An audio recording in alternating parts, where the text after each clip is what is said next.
हाँ जी, क्या कह रहा है क्वेश्चन ये? Sir third option. Option 3 82।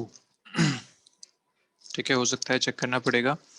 Z92 आपको दे रखा है, एमिट करता है अल्फा बीटा नेगेटिव देन 5 बार alpha then beta negative then alpha then beta positive then alpha. तो बेसिकली आपको Z में चेंजेस यहाँ पे देखने हैं। तो हम जानते हैं इसमें क्या क्या रहता है Z के चेंजेस। जब अल्फा निकलेगा तो 2 कम हो जाएगा, उसके बाद जब बीटा नेगेटिव निकलेगा तो बीटा नेगेटिव के करस्पॉन्डिंग एक एक ऐड हो जाएगा। उसके बाद फिर से यहाँ बीटा नेगेटिव है, यहाँ बीटा पॉजिटिव है तो एक एक माइनस हो जाएगा। ये इसके चीजें रहेंगी। तो अल्फा गिन लो कितने हैं, 1 2 3 4 5 6 7 और 8। 8 अल्फा के करस्पॉन्डिंग -8 इंटू 2। बीटा नेगेटिव देख लो 1 2 3 4 तो +4 इंटू 1। और बीटा पॉजिटिव देख लो यहाँ से ये -2 इंटू 1। ये इस पूरा कैलकुलेशन है -16 +4 -2। आंसर यहाँ से क्या आ रहा है, -14। तो तूने क्या आंसर दिया दीपांशु? सर थर्ड दिया पर सेकंड आएगा। मैंने सेकंड आएगा, कहाँ गलती की तूने? सर वो बीटा पॉजिटिव को भी मैंने माइनस किया है इसलिए। हाँ, ध्यान रखो भाई। ठीक है, सो बात क्लियर है आई गेस यहाँ तक कि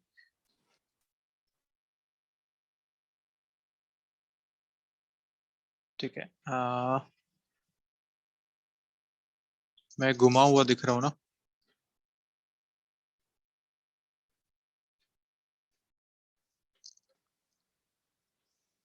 नेक्स्ट देखिए क्या कह रहा है। The ratio of half life times of two elements A and B, ये दे रखा है TA/TB। The ratio of the respective decay constant है। बड़ा आसान सा क्वेश्चन है, जल्दी आंसर बता दो। First option. First option. हाँ, आसान सा है क्योंकि हमने वो बताया है जो हाफ टाइम होता है वो लिखा जाता है T = ln2/λ। So basically T is inversely proportional to lambda. तो यहाँ से आपको जो रेशियो पूछा है वो इनवर्स रेशियो में आंसर आ जाएगा आपको। λA/λB is TB/T है। नेक्स्ट।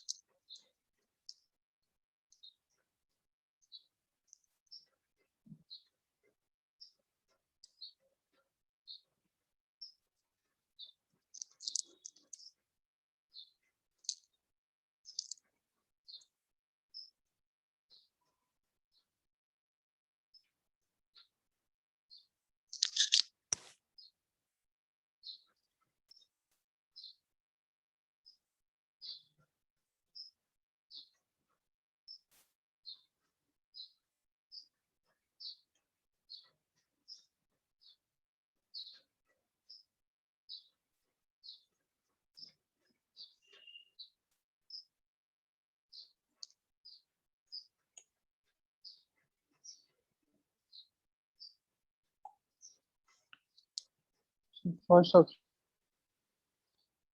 फर्स्ट ऑप्शन देखते हैं, एक मिनट दीजिएगा।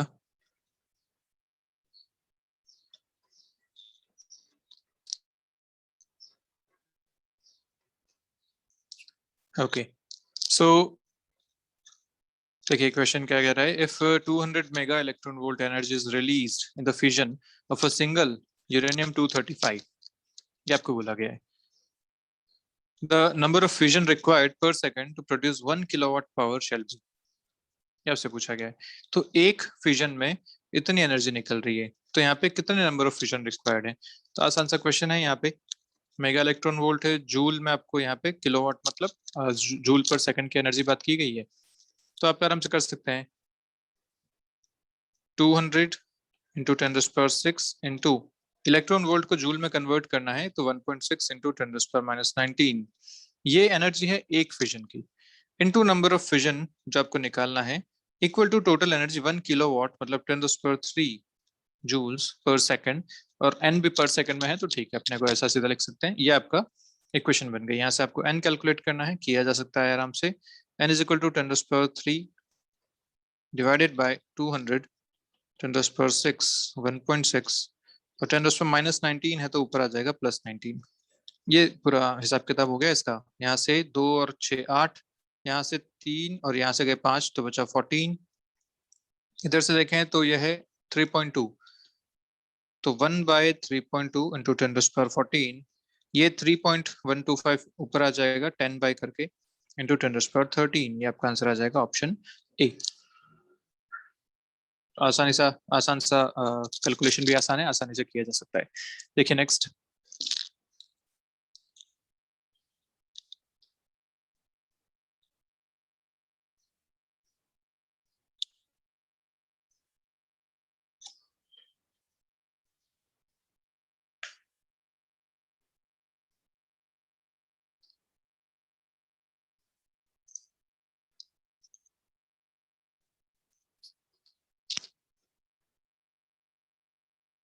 Sir, fourth option. कौन सा बोला? फोर्थ? Yes, sir. ओके, देखते हैं Deepanshu. In a radioactive material, the activity at time t1 is r1 and at time t2 is r2. If the decay constant of the material is lambda, then ठीक है, किया जा सकता है इसको। हम जानते हैं कि इसको आर नॉट से, इनिशियल से देखा जाता है हमेशा।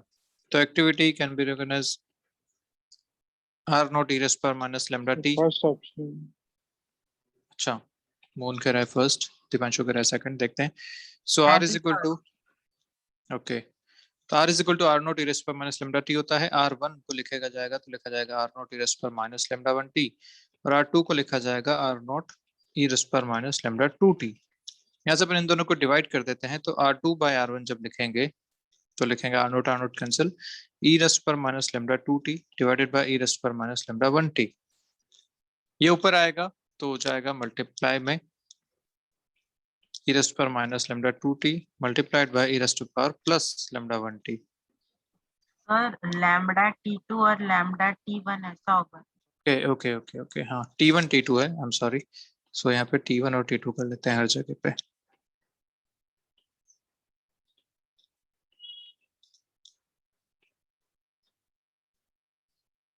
ठीक है, ये लास्ट में उल्टा हो जाएगा।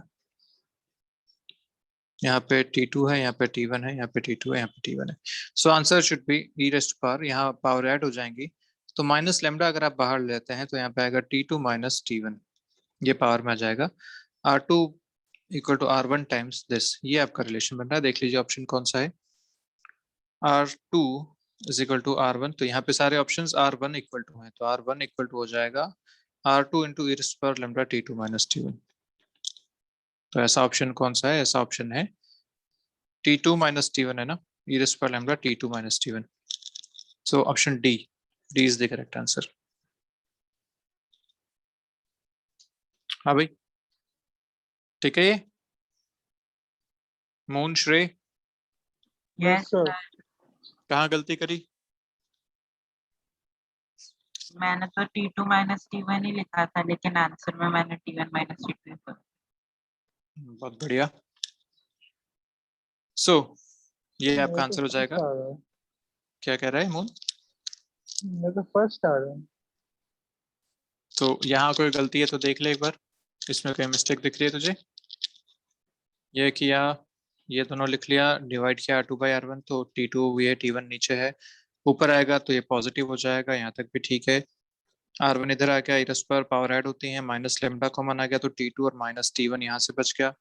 अपने को R1 लिखना है तो ये पूरा इधर चला जाएगा, तो लैम्डा T2 माइनस T1 हो जाएगा। ठीक है, मेरे हिसाब से तो ये सही है।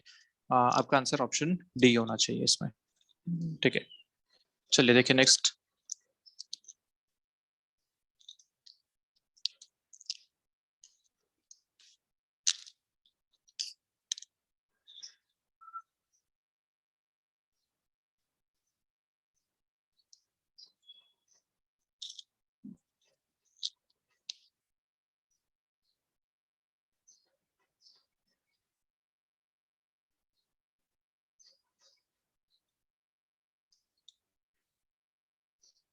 क्या करें? In the options given below, if E denotes the rest mass energy of a nucleus and N a neutron, then the correct option is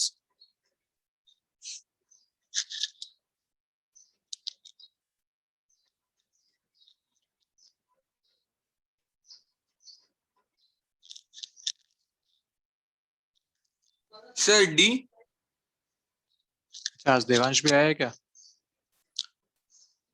yes sir. Okay, so option check करते हैं। ऑप्शंस हाँ, मतलब answer तो मेरे पास अभी नहीं है, answer check करना पड़ेगा। यहाँ पे देखिए क्या कह रहा है।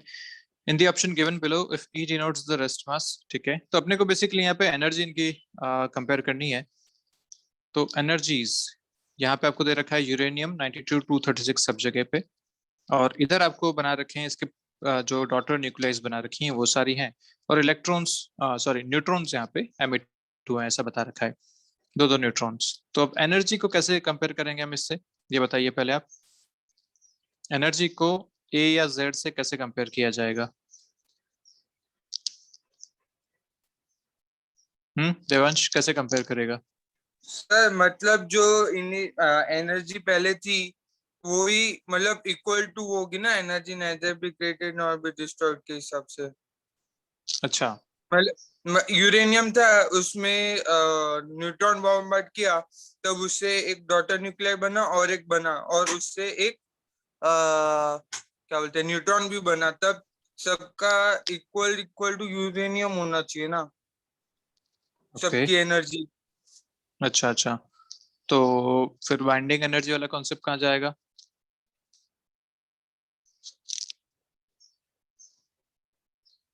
बाइंडिंग एनर्जी कहाँ जाएगी? सर वो हीट के फॉर्म में निकल जाएगी। हाँ, तो एनर्जी जब बाहर जा रही है तो वो भी तो कंसिडर करना पड़ेगा ना, नहीं करना पड़ेगा? हाँ यस सर। तो फिर क्या आंसर आएगा?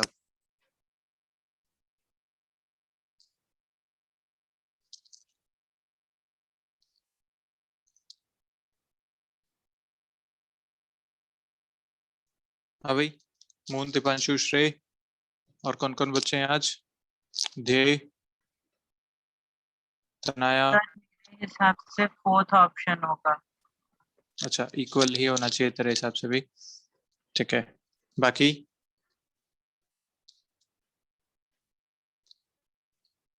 अच्छा, इसमें यहाँ ऐड करके तो कोई दिक्कत नहीं आ रही ना, ये एडिशन तो सबके ठीक आ रहे हैं? हाँ यस सर किया। तो ठीक है, वो ऑप्शन मतलब ऐसे तो दिक्कत नहीं है, तो बस अब आपको ये चीजें देखनी पड़ेंगी।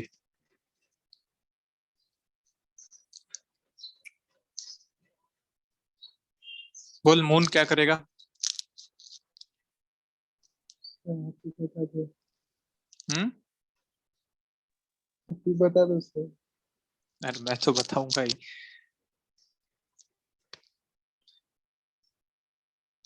चलो, तो बात करते हैं इसमें एनर्जी की। हम जानते हैं कि कोई टूटता कब है, टूटता कब है? जब वो अनस्टेबल होता है। अनस्टेबल होता है मतलब उसके पास एनर्जी ज्यादा होती है, तो एनर्जी वो रिलीज करेगा जब टूटेगा, डॉटर न्यूक्लियर में कन्वर्ट होगा। तो ये यूरेनियम है, यूरेनियम जानते हैं फ्यूजन रिएक्शन करता है, टूटता है, तो जब टूटेगा एनर्जी रिलीज करेगा। इसका मतलब यहाँ पे इन सब की काइनेटिक एनर्जीज साथ में होंगी, जो एनर्जी रिलीज होती है वो काइनेटिक एनर्जीज के टर्म पे रिलीज होती है, ऐसा अपन इसको कंसिडर कर सकते हैं। Obviously kinetic energy and heat भी, लेकिन काइनेटिक एनर्जी के रूप में यहाँ पे रिलीज होती है। तो जो इसकी एनर्जी होनी चाहिए, प्रोडक्ट के साथ एक एनर्जी बाहर बाहर आनी चाहिए, तो इसका आंसर होना चाहिए ऑप्शन ए, कि जो रिएक्टेंट है उसकी energy is more than the product की एनर्जी, क्योंकि यहाँ पे प्लस लिबरेटेड एनर्जी भी यहाँ पे इक्वेशन में आना चाहिए था। तो ये आपका आंसर होना चाहिए ऑप्शन ए इसका। नेक्स्ट देखिए 25।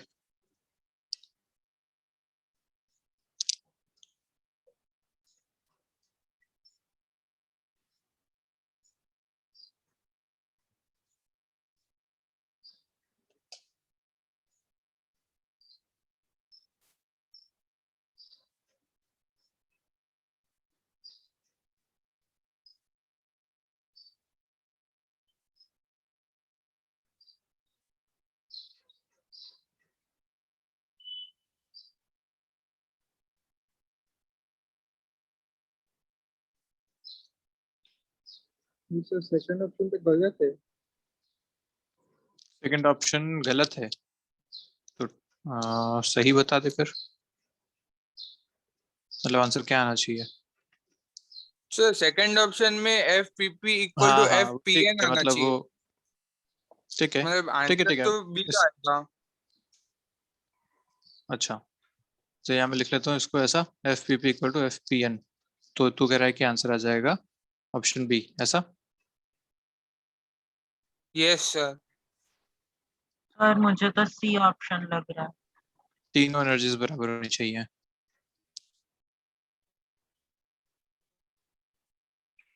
देखो इसका जो आंसर आता है, if the nuclear force between two protons and two neutrons and between proton and answer neutron is third आएगा। तो इसका आंसर आता है फोर्थ। कोई भी फोर्स सेम नहीं होता इनके बीच में। जो भी यहाँ पे एक न्यूक्लियस अगर है तो इस न्यूक्लियस के अंदर जो इनका अरेंजमेंट होता है उस अरेंजमेंट के करस्पॉन्डिंग कोई फोर्स इनके बीच में सेम नहीं आता, ऐसा इसमें हिसाब रहता है। नो फोर्स सेम, ये इसका आंसर है। ये भी डिस्टेंस पे डिपेंड करता है। This force also depends on distance. तभी तो हम कहते हैं कि बड़े न्यूक्लियस जो होते हैं वो अनस्टेबल होते हैं। अनस्टेबल क्यों होते हैं?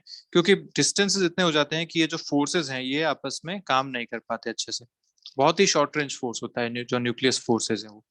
इसलिए डिस्टेंस पे जब डिपेंड कर रहे हैं तो कोई भी फोर्स सेम नहीं है, क्योंकि हर एक पार्टिकल के बीच की डिस्टेंस डिफरेंट डिफरेंट हो सकती है। नेक्स्ट,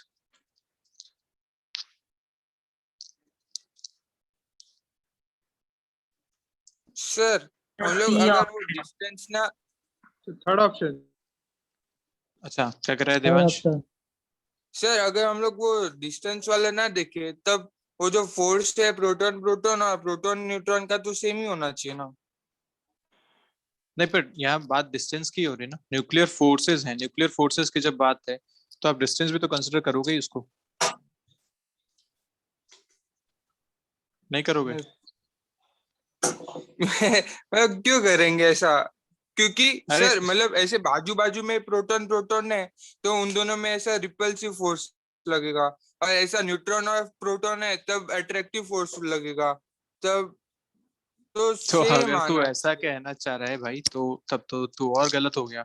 तो इलेक्ट्रोस्टैटिक फोर्स अगर प्रोटॉन प्रोटॉन के बीच में लगा रहा है तो तू कह रहा है रिपल्सिव फोर्सेस यहाँ पे लग रहे हैं। अगर रिपल्सिव फोर्सेस हैं तो ये लगेगा के Q1 Q2 by R square से, इलेक्ट्रोस्टैटिक से। और इनके बीच में एक अट्रैक्टिव फोर्स भी है जो न्यूक्लियर फोर्सेस की वजह से है। ये इलेक्ट्रोस्टैटिक रिपल्शन है और बाकी वो है। तो कह रहा है कि अगर दो, एक प्रोटॉन और एक न्यूट्रॉन पास में रख लें तो इनके बीच में इलेक्ट्रोस्टैटिक फोर्स तो होगा नहीं। इलेक्ट्रोस्टैटिक फोर्स जब नहीं है तो सिर्फ और सिर्फ ये फोर्सेस हैं। तो कैसे तो कह सकता है कि ये दोनों बराबर हैं? अच्छा हाँ सर, समझ गया समझ गया। वो तो सर एफ एन एन और एफ पी एन सेम होना चाहिए ना। कौन कौन सा? एफ एन एन और एफ पी एन? नहीं, अगर तू सिर्फ ये कॉन्सेप्ट देख रहा है, मैं उसके देवांश की बात कर रहा हूँ जिसने ये बोला कि भाई अच्छा इलेक्ट्रोस्टैटिक हाँ। फोर्स की वजह से यहाँ पर रिपल्शन होगा। बाकी डिस्टेंस अपना चीज तो है ही। Yes sir. देखिए next. Third option. Third option. Okay, third less than option. 1 in any fission process the ratio of mass of fission products and mass of, हाँ ठीक है, मास फाइनली कम हो जाता है जो कि एनर्जी के फॉर्म में बाहर आता है। ठीक है, तो मास डिफेक्ट के केस में हम बोल सकते हैं। ठीक बात है। नेक्स्ट देखिए।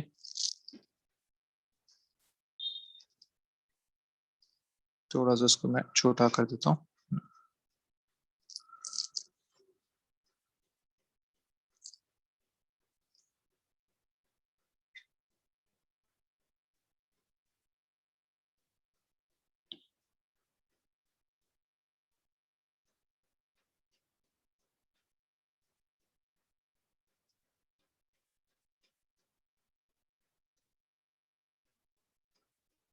सर वन एंड मतलब फोर्थ ऑप्शन डी वाला।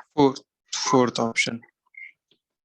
चलो, भाई श्रेय कह रहा है फोर्थ ऑप्शन, बाकी यस सर फोर्थ ऑप्शन। चलो मोहन भी कह रहा है। और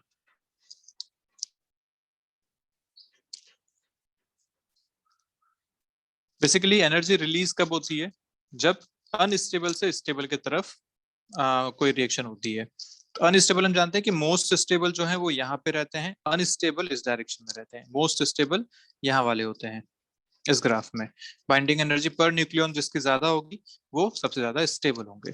ओके, तो अब ये मिलके अगर ये बनते हैं या ये टूट के अगर ये बनते हैं तो अपना एनर्जी रिलीज होनी चाहिए। तो बस देख लीजिए ऐसा कौन से रिएक्शंस हैं।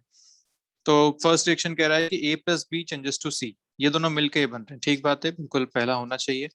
ऐसे ही दूसरा देखें तो C changes to A plus B, ये टूट रहा है और इसमें बन रहा है, तो ये तो मोस्ट स्टेबल था और ये टूट के अनस्टेबल में कन्वर्ट हो रहा है, तो नहीं, ऐसा तो नहीं होगा, तो ये नहीं हो सकता। डी प्लस ई ये भी स्टेबल है और ये मिलके एफ बना रहे हैं, ये भी पॉसिबल नहीं है, मतलब इनको एनर्जी देनी पड़ेगी तोड़ने के लिए क्योंकि ये स्टेबल है और यहाँ एनर्जी रिलीज हो रही है। एफ जो है वो टूट के बन रहा है डी और ई, बिल्कुल ठीक बात है, तो ये भी हो सकता है। तो yes, answer should B 1 and 4। Next देखिए,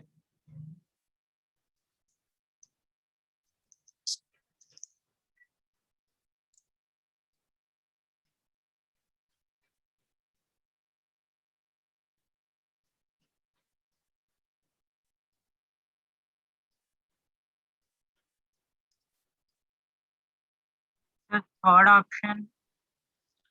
नहीं ये थोड़ा सा फैक्चुअल बेस पे है, सेकंड तो ऑप्शन। नहीं इसका आंसर है Sir, first D। Option. First Right. First नहीं, फिजन में तो जो होता है ना, ऑन एन एवरेज 2.5 न्यूट्रॉन्स बाहर आते हैं, ये हमने लिखा भी है हमारे क्लास नोट्स में, तो डी तो नहीं है, 2.5 न्यूट्रॉन्स आते हैं, तो डी तो गलत हो गया। एनर्जी जो होती है वो और ज्यादा निकलती है, ये तो बहुत कम एनर्जी है, और ज्यादा एनर्जी निकलती है। Most of the energy in fission is in the form of heat, ये भी गलत है, हीट की जगह काइनेटिक एनर्जी के फॉर्म में बाहर आती है, और अप्रोक्सीमेटली 0.1% मास कन्वर्ट्स इनटू एनर्जी, ये बात ठीक है। इतना मास लॉस होता है वहां पे, जो मास डिफेक्ट हम पढ़ते हैं डेल टाइम, वो लगभग 0.1% के बराबर होता है। देखिए नेक्स्ट,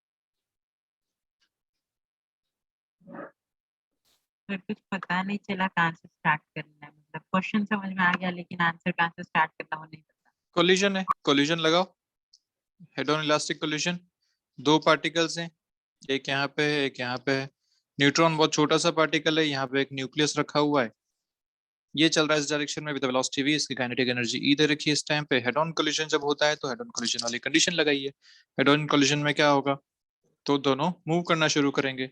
अब क्योंकि न्यूक्लियस तो बहुत भारी है, तो यहाँ पे आपको केस वो वाला यूज करना चाहिए।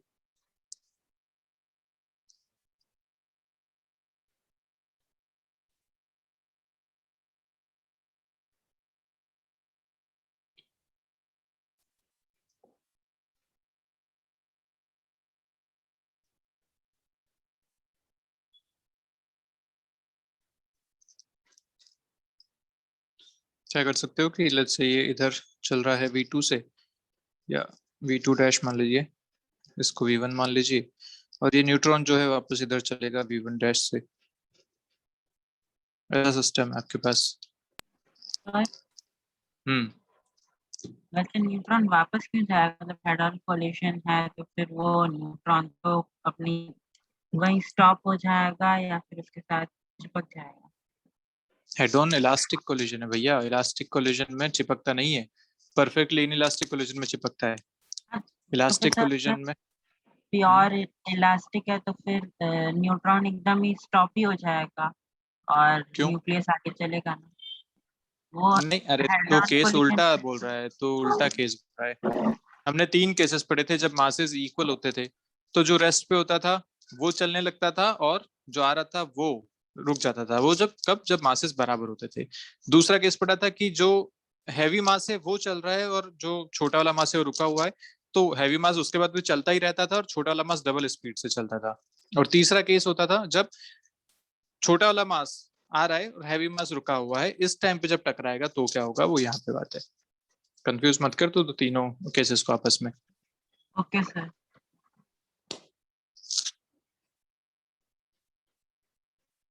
मोमेंटम कंजर्वेशन करो, आंसर बताओ।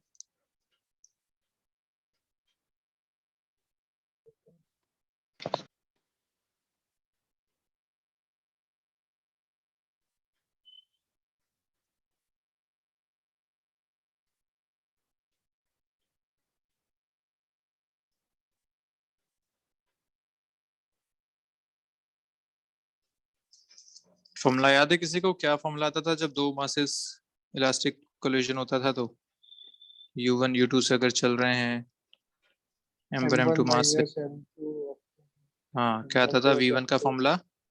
M1 minus M2 hmm into U1 hmm by M आगे plus 2 M2 U2 2 upon M1 m2 हाँ by m1 plus m2 into U2 into U2, यही आता था हाँ हाँ या m2 U2 आता था?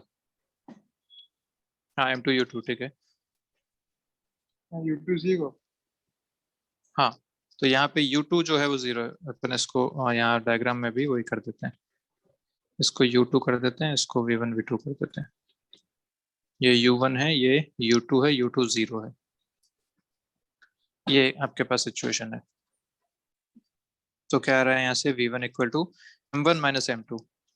अब माइनस ही आ जाएगा हाँ तो अपोजिट डायरेक्शन में चलेगा, कोई दिक्कत वाली बात नहीं है। मैं इसको माइनस कर लेता हूँ, M2 माइनस M1 कर लेते हैं। M2 यहाँ पे देखो आपको मासेस जो दे रखे हैं वो दे रखा है, इसका जो मास नंबर है वो A है और न्यूट्रॉन जो होता है वो 1 के करस्पॉन्डिंग लिखा जाता है। तो आप यहाँ सीधा सीधा लिख सकते हो कि ये हो जाएगा A माइनस 1, क्योंकि रेशियो है तो जो भी आप कांस्टेंट लोगे वो तो कैंसिल हो जाएगा। रेशियो यहाँ पे बन जाएगा A minus 1 by A plus 1 into U1, आपको V दे रखा है इनिशियल वेलोसिटी। तो ये आपकी वेलोसिटी आ गई। इसका मैग्नीट्यूड आप यूज कर सकते हैं सीधा सीधा A minus 1 by A plus 1 into V। ये आपके पास आ गया। आपसे पूछा क्या है? वेलोसिटी तो नहीं पूछी थी, आपसे पूछा था okay the fraction of total energy retained by the neutron. Fraction of energy retained, retained मतलब अब इसके पास कितनी काइनेटिक एनर्जी है, पहले कितनी काइनेटिक एनर्जी थी, उसका फ्रैक्शन अपने को देखना है। माइनर पोटेंशियल हाँ half M V1 square, this is the new energy, पहले थी हाफ एम V स्क्वायर। ये आपका आंसर है। तो देखो हाफ एम V स्क्वायर, यहाँ से भी V स्क्वायर बनेगा, ये सब कैंसिल हो जाएगा, जो भी रेशियो आएगा इसका स्क्वायर, बस ये आपका आंसर आ जाएगा A माइनस 1 का स्क्वायर बाई A प्लस 1 का स्क्वायर। हाफ एम कैंसिल हो ही रहे हैं। इधर V1 में ये V आ रहा है तो V स्क्वायर भी कैंसिल हो जाएगा, बचेगा सिर्फ इसका स्क्वायर। तो ये आपका आंसर जाएगा finally A minus 1 whole square by A plus 1 whole square. Answer is option A. ठीक है, तो कोलिजन का क्वेश्चन था। अगर इक्वेशंस आपको याद हैं, जो कि याद रखनी ही चाहिए, इंपॉर्टेंट इक्वेशंस हैं आप सारी इक्वेशंस, तो आप आंसर आराम से अपना बता पाएंगे। चलिए देखते हैं next.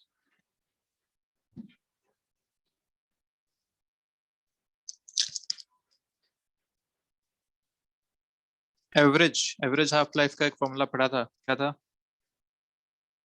1 by T half 1 by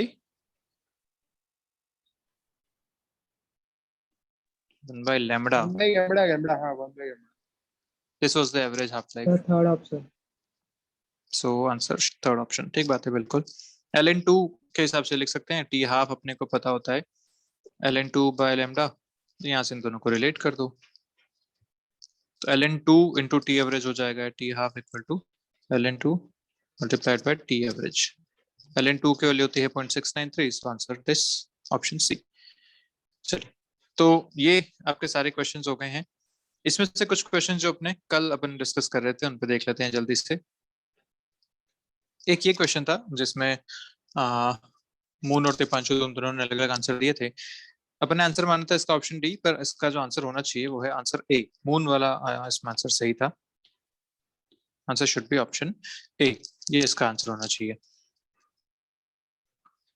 the rate जो है रेडियोएक्टिव डीके की वो can not be controlled but fusion can be controlled. और तेरा जो एक्सप्लेनेशन था मून वो भी ठीक था बिल्कुल, कि फ्यूजन में जो होता है वो बड़े डॉटर न्यूक्लियस में टूटता है, जबकि जो रेडियोएक्टिव डीके होता है उसमें ये छोटे छोटे पार्टिकल्स बाहर आते हैं, अल्फा पार्टिकल, बीटा पार्टिकल या एनर्जी, इस टाइप से ये बाहर आता है। तो इसे कंट्रोल नहीं किया जा सकता, ये अपने आप में होने वाली रिएक्शन है। फ्यूजन के लिए आपको एक एक्सटर्नल इफेक्ट देना पड़ता है, आपको कोई सी न्यूट्रॉन को जाके वहां टकराना पड़ेगा, तब जाके फ्यूजन हो पाएगा। आप कंट्रोल कर सकते हैं बट रेडियोएक्टिव डीके को कंट्रोल नहीं किया जा सकता। Answer should be option A. और यहाँ जो बात थी कि wavelength of Meta waves given by de Broglie wavelength, तो ठीक है, लैम्डा जो डी ब्रॉगली थी वो होती थी h/p, और यहाँ से आप बोल रहे थे कि but that of photon is not given by the same formula.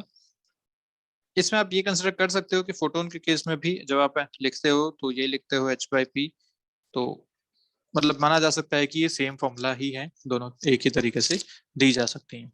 तो here answer should be option A. ये यहाँ पे आना चाहिए। More correct is option A. This is your answer. ऐसे ही क्वेश्चंस और थे, जैसे ये क्वेश्चन हम देख रहे थे, यहाँ पे हमने इसको समझा था, ये तो अपने कर ही लिया था, इसमें कोई दिक्कत नहीं थी। एक क्वेश्चन ये था जो शायद रह गया था, इस क्वेश्चन को देख लो जल्दी से, क्या आंसर आना चाहिए।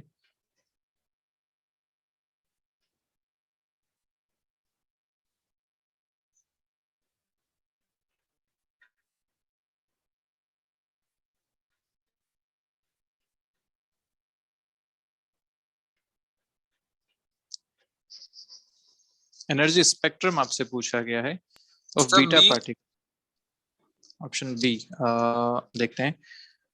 Number is a function of beta energy E emitted by radioactive source is. Basically आपसे क्वेश्चन ये पूछा गया है कि अगर एक पार्टिकल टूटा है तो उससे बहुत सारे बीटा पार्टिकल्स बाहर आए होंगे। अगर एक न्यूक्लियस टूटा है तो बीटा पार्टिकल्स जो बाहर आते हैं वो अलग अलग एनर्जी के साथ आते हैं। तो लेट्स से इन तीनों की एनर्जी E1 है, ऐसे और बीटा पार्टिकल्स बाहर आए होंगे, इन तीनों की एनर्जी E2 है, ऐसे और बीटा पार्टिकल्स बाहर आए, इन सब की एनर्जी E3 है। तो बेसिकली ऐसे बहुत सारे जो पार्टिकल्स एनर्जी ले के साथ में बाहर आ रहे हैं, उनके बीच में आपको ग्राफ बनाना है कि कितने पार्टिकल ऐसे हैं। देख लेते हैं कितने पार्टिकल्स ऐसे हैं जो E1 एनर्जी के साथ आ रहे हैं, कितने पार्टिकल ऐसे हैं जो E2 के साथ आ रहे हैं, कितने ऐसे हैं जो E3 के साथ आ रहे हैं। बेसिकली ये आपको ग्राफ यहाँ पे चाहिए। तो यहाँ पे हम देखते हैं कि कुछ बीटा पार्टिकल्स तो विदाउट एनी एक्स्ट्रा एनर्जी बाहर आते हैं। तो मतलब किसी किसी की तो एनर्जी बिल्कुल जीरो होती है, जस्ट बाहर आ गए, कोई काइनेटिक एनर्जी उनके पास नहीं होती। जैसे हम फोटोइलेक्ट्रॉन्स में देखते हैं कि वो जस्ट बाहर आ गए, उनके पास कोई काइनेटिक एनर्जी नहीं है। तो ऐसा भी कई बार होता है। तो मतलब जो ग्राफ आपका शुरू होना चाहिए वो ऐसा होना चाहिए कि कुछ नंबर्स ऐसे हैं जिनकी एनर्जी जीरो भी होती है, कुछ नंबर ऑफ बीटा पार्टिकल्स ऐसे हैं जिनकी एनर्जी जीरो है। तो ग्राफ यहाँ से शुरू होना चाहिए। उसके बाद ऐसा ही देखा जाता है कि जो ये इसका ग्राफ एक बनता है कि भैया जितने एनर्जी जो मैक्सिमम एनर्जी लेके निकलते हैं ना, सॉरी ऐसे जो मैक्सिमम होंगे, ऐसे नंबर मैक्सिमम होगा जिनकी एनर्जी के मिड में होगी। उसके बाद जैसे जैसे एनर्जी बढ़ती जाती है तो हाई एनर्जी वाले जो नंबर्स निकलते हैं बहुत कम निकलते हैं, ऐसे ही जो लो एनर्जी वाले हैं वो भी कम रहते हैं। एक मीडियम एनर्जी वाले सबसे ज्यादा बीटा बाहर निकलते हैं। तो जैसे आप वेलोसिटी का बनाते थे ना, VRMS, वी मोस्ट प्रोबेबल, वैसा ही ग्राफ यहाँ पे भी बनता है। सो मोस्ट प्रोबेबल एनर्जी के साथ जो बाहर आ रहे हैं वो सबसे ज्यादा रहेंगे यहाँ पे। तो कैसा ग्राफ यहाँ पे बनता है। तो इस ग्राफ को अगर मैं यहाँ 0 से शुरू करूँ, थोड़ा सा यहाँ से शुरू करता हूँ, तो ये आपका आंसर यहाँ पे बन सकता है। इस तरीके से ये नंबर आपका बन सकता है। So option should be C, ऐसा इसमें दिखता है। एक्सपेरिमेंटल ग्राफ है तो इसे ध्यान रखना है। और एक क्वेश्चन अपन ये कर रहे थे, इसमें अपन आंसर में गड़बड़ कुछ मतलब देख ही रहे थे कि क्या इसका आंसर आना चाहिए। तो ठीक है, कल अब जो दीपांशु ने बोला था कि answer should be option C, तो वही आंसर इसका आना चाहिए। जो मेरे पास आंसर थे उसमें इसका आंसर गलत दे रखा था। इसका answer should be option C, ये इसका आंसर होना चाहिए। और कैसे आया था, तो वही जो अपन कर रहे थे कि टोटल नंबर ऑफ जो न्यूक्लियस रहेंगे वो N1 + N2 रहेंगे। इस टाइप से N1 को किसी भी टाइम के साथ लिखा जा सकता है, या N1 डैश और N2 डैश जो किसी भी टाइम पे रहेंगे N डैश, तो लिखा जा सकता है N1 e⁻ λ1t, और ये रहेगा N2 e⁻ λ2t। ये है किसी भी टाइम पे नंबर ऑफ एक्टिव न्यूक्लियाई। और अपने को चाहिए the decay rate. Decay rate होती है number of active nuclei dn-/dt, this is the decay rate. इसको जब आप डिफरेंशिएट करोगे तो आपको मिल जाएगा ऐसे -λ1 N1 e⁻ ऐसे -λ2 N2 e⁻ λ2t। Minus common ले लेंगे, आपका आंसर आ जाएगा ऑप्शन सी। यहाँ N2 कर लेते हैं, सो N2 λ2 e⁻ λ2t, ये आपका फाइनल आंसर आ जाएगा ऑप्शन सी से। तो ठीक है, ये आंसर का आंसर होना चाहिए। तो ये कुछ क्वेश्चंस थे जो अपने कल रह गए थे, आज इनको अपने देख लिया है। ओके ठीक है, मेरे हिसाब से मीटिंग का टाइम भी खत्म होने वाला है, तो ये अपन मीटिंग लीव करते हैं। और उसके बाद जो कुछ क्वेश्चंस अपने डी ब्रोगली वेवलेंस वाले और वो रह गए थे, उस पर चलते हैं। देन कुछ डाउट्स जो आप लोगों ने भेजे हैं वो भी अभी अपन सॉल्व कर लेंगे। तो एक बार मीटिंग लीव करते हैं, फिर से ज्वाइन करते हैं।